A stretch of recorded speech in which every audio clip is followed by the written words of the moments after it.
Okay, Chapter 30, To Kill a Mockingbird. Mr. Arthur, honey, said Atticus, gently correcting me.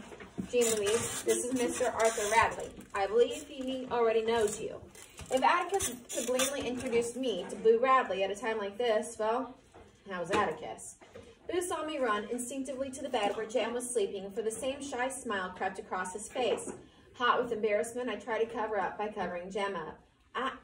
Don't you touch him, Atticus said. Mr. Hecate sat looking intently at Boo, though through his horn-rimmed glasses. He was about to speak when Dr. Reynolds came down the hall. Everybody out, he said as he came in the door. Evening, Arthur. Didn't notice you the first time I was here. Dr. Reynolds' voice was as breezy as his step, as though he had said it every evening of his life, an announcement that astounded me even more than being in the same room with Boo Radley. Of course, even Boo Radley got sick sometimes, I thought, but on the other hand, I wasn't really sure. Dr. Reynolds was carrying a big package wrapped in newspaper. He put it down on Jem's desk and took off his coat. You're quite satisfied he's alive now? Tell you how I knew. When I tried to examine him, he kicked me. Had to put him out good and proper to touch him, so scat, he said to me. Said Atticus, glancing at Boo. Heck, let's go out on the front porch. There are plenty of chairs out there, and it's still warm enough. I wonder why Atticus was inviting us to the front porch instead of the living room, and then I understood. The living room lights were awfully strong.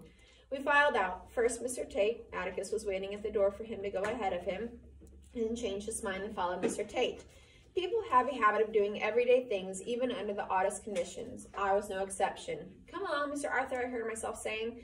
You don't know the house real well. I'll take you to the porch, sir. He looked down at me and he nodded. I led him through the hall and past the living room. Won't you have a seat, Mr. Arthur? This rocking chair is nice and comfortable. My small fantasy about him was alive again. He would be sitting on the porch. Right pretty spell we're having, isn't it, Mr. Arthur? Yes, a right pretty spell. Feeling slightly unreal, I led him to the chair farthest from Atticus and Mr. Tate. It was deep in shadow.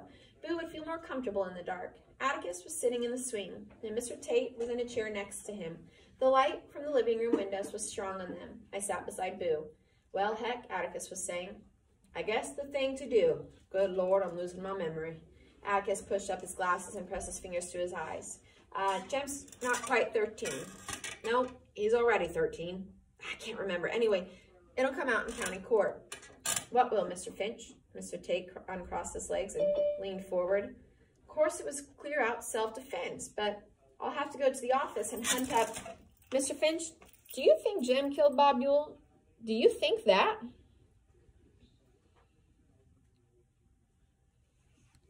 You heard what Scout said. There's no doubt about it. She said Jem got up and yanked him off of her. He probably got hold of Ewell's knife somehow in the dark. We'll find out tomorrow. Mr. Finch, hold on, said Mr. Tate. Jem never stabbed Bob Ewell. Atticus was silent for a moment. He looked at Mr. Tate as if he appreciated what he said, but Atticus shook his head.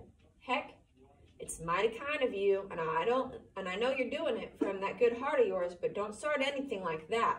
Mr. Tate got up, went to the edge of the porch. He spat into the shrubbery and then thrust his hands into his hip pockets and faced Atticus. Like what? He said. I'm sorry if I spoke sharply, Heck, Atticus said simply, but nobody's hushing this up. I don't live that way. Nobody's going to hush anything up, Mr. Finch. Mr. Tate's voice was quiet, but his boots were planted so solidly on the porch floorboards it seemed that they grew there.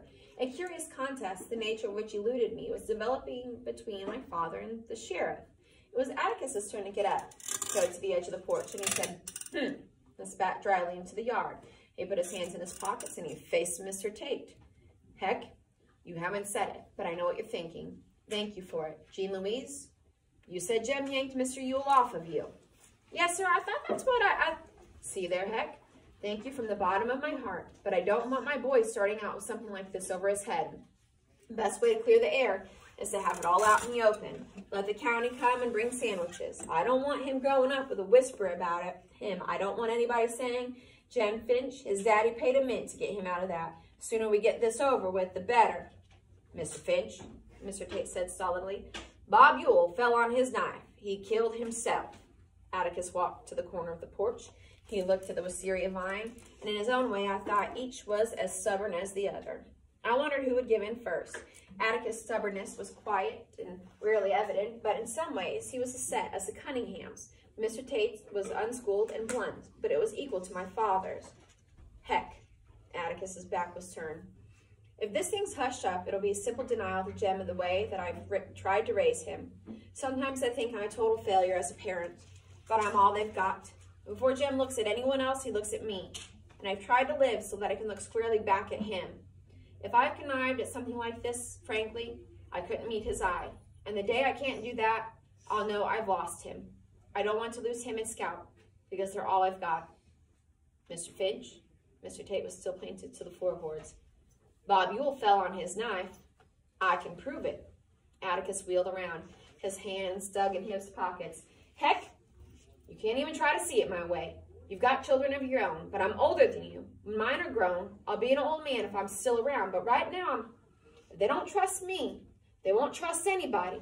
Jem and Scout know what happened. If they hear me saying downtown something different happened, heck, I won't have them anymore.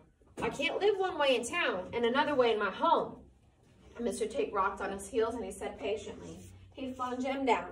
He stumbled over a root onto that tree, and look, I can show you. Mr. Tate reached into his side pocket and withdrew a long switchblade knife, and as he did so, Dr. Reynolds came to the door. The seat's under the tree, Doctor, just inside the schoolyard. You got a flashlight? You better have this one. I can ease around and turn my car lights on, said Dr. Reynolds, but he took Mr. Tate's flashlight. Jem's all right. He won't wake up tonight, I hope, so don't worry. That knife that killed him, heck? No, sir. Still in him. Looked like a kitchen knife from the handle. Ken ought to be out there with a hearse by now, Doctor. Knife. Mr. Tate flicked open the knife. It was like this, he said, and he held the knife and pretended to stumble. As he leaned forward, his left arm went down in front of him. You see there? Stabbed himself right through that soft stuff between his ribs. His whole weight drove it in. Mr. Tate closed the knife and jammed it into his pocket. Scout's an 8-year-old girl, he said. She's too scared to know exactly what went on. You'd be surprised, Atticus said grimly. I'm not saying she made it up. I'm saying she's too scared to know exactly what happened. It was mighty dark out there, black as ink. Take somebody mighty used to the dark to make a competent witness. I won't have it, said Atticus softly. God damn it, I am not thinking of Jem. Mr. Tate's boot hit the floor so hard the lights in Miss Maudie's bedroom went on. Miss Stephanie Crawford's light went on, and Atticus and Mr. Tate across the street, then at each other. And they waited. When Mr. Tate spoke again, his voice was barely audible. Mr. Finch, I hate to fight you when you're like this. You've been under some strain no man should ever have to go through. Why you ain't in bed from it, I don't know, but I do know that for once you haven't been able to put 2 and 2 together, and we've got to settle this tonight because tomorrow will be too late. Bob Ewell's got a kitchen knife in his craw. Please release the baseball team at this time. Finish the book. Mr. Tate added that Atticus wasn't going to stand there. Mr. Tate added that Atticus wasn't going to stand there and maintain that any boy Jem's size with a busted arm had enough left in him to tackle and kill a grown man in the pitch dark.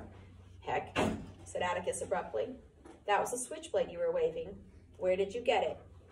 Took it off a drunk man, Mr. Tate answered coldly. I was trying to remember. Mr. Ewell was on me, and then he went down. Jem must have gotten up. At least I thought. Heck, I said I took it off a drunk man downtown tonight. Ewell probably found that kitchen knife in the dump somewhere. Honed it down, bided his time, just bided his time. Atticus made his way to the swing, and he sat down. His hands dangled limply between his knees, and he was looking at the floor. He had moved with the same slowness that night in front of the jail when I thought it took him forever to fold his newspaper and toss it in his chair. Mr. Tate clumped down softly onto the porch. It ain't your decision, Mr. Finch. It's all mine. It's my decision and my responsibility. For once, if you don't see it my way, there's not much you can do about it. If you want to try, I'll call you a liar to your face. Your boy never stabbed Bob Ewell. He said it slowly. Didn't come near a mile of it, and now you know it. All he wanted to do was get him and his sister safely home. Mr. Tate stopped pacing. He stopped in front of Atticus, and his back was to us. Not a very good man, sir, but I am sheriff of Macomb County. Lived in this town all my life, and I'm going on 43 years old. Know everything that's happened here since before I was born. There's a black boy dead for no reason, and the man responsible for it's dead. Let that dead bury their dead this time, Mr. Finch. Let the dead bury the dead. Mr. Tate went to the swing, picked up his hat. It was lying beside Atticus, and Mr. Tate pushed back his hair and put his hat on. I never heard tell that it isn't against the law for a citizen to do his utmost to prevent a crime from being committed. which is exactly what he did. But maybe you'll say it's my duty to tell the town all about it and not hush it up. Know what had happened then?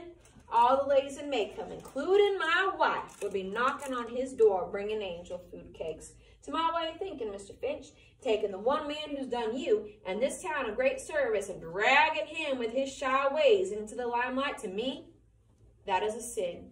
It's a sin, and I'm not about to have it on my head. If it was any other man, it'd be different, but not this man, Mr. Finch. Mr. Tate was trying to dig a hole in the floor with his toe of his boot. He pulled his nose, and then he massaged his left arm. I may not be much, Mr. Finch, but I'm still sheriff of Maycomb County, and Bob Ewell fell on his knife. Good night, sir. Mr. Tate stamped off the porch, strode across the front yard, and his car door slammed as he drove away. Atticus sat looking at the floor for a long time, and finally he raised his head. Scout, Mr. Ewell fell on his knife. Can you possibly understand? Atticus looked like he needed cheering up, and I ran to him and hugged him and kissed him with all my might. Yes, sir, I understand, I reassured him. Mr. Tate was right. Atticus disengaged himself, and he looked at me. What do you mean? Well, be sort of like shooting a mockingbird, wouldn't it? Atticus put his face in my hair, and he rubbed it. When he got up and walked across the porch into the shadows, his youthful step had returned. Before he went inside the house, he stopped in front of Boo Radley. Thank you for my children, Arthur, he said. Okay, you guys.